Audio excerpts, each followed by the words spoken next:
Hi there, I'm Brian Carroll. I'm the founder of a corporate training company called Performance Development. We've been established here in Melbourne, Australia for more than 20 years.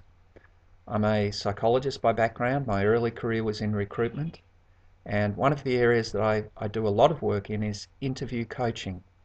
In other words, helping people prepare themselves for the job interview.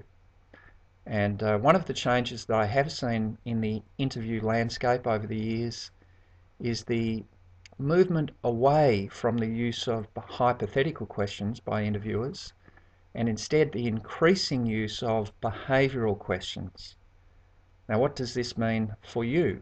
You're probably watching this video clip as part of your preparation in getting yourself fit and ready for an interview. Now, in the old days, the hypothetical questions were simply basically testing if you had the knowledge and understanding necessary for dealing with different types of situations. So, for example, if you were going for a customer service related role, you might have been asked a question like, how would you handle a customer who was upset or angry?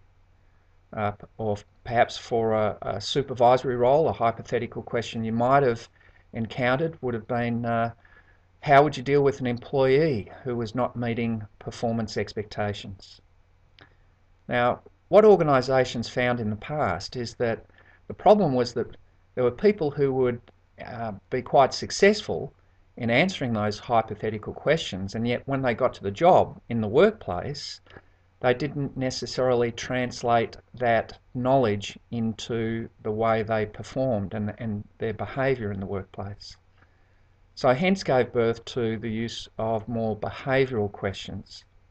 And these are ones that are designed for you to provide specific examples of how you've handled different types of situations. And those behavioural questions and the situations that are presented to you will be derived from the selection criteria, and in particular the types of skills and qualities and capabilities that are defined by the requirements of the role as stated in the selection criteria. But behavioural questions ask you to provide specific examples. So let's say, for example, in a customer service related role, you might be asked a behavioural question such as, tell us about a time when you've dealt with a customer who was angry or who was upset. How did you deal with that situation and what was the result? Or perhaps for a supervisory role, you might be asked, give us an example of a time where you raised a performance issue or a performance concern with an employee who was not meeting expectations.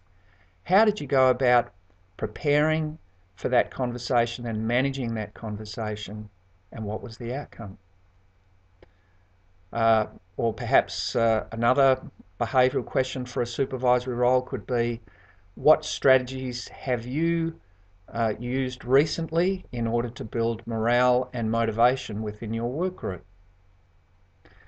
So the benefit to organisations through collecting this type of information is that potentially the information you provide is more verifiable. When it occurred, what you did to handle the situation, who was involved, these are facts that potentially the organisation may seek to verify. The premise of the behavioural interview is that interviewers believe that the best predictor of your performance in the future is your performance in the past under similar circumstances.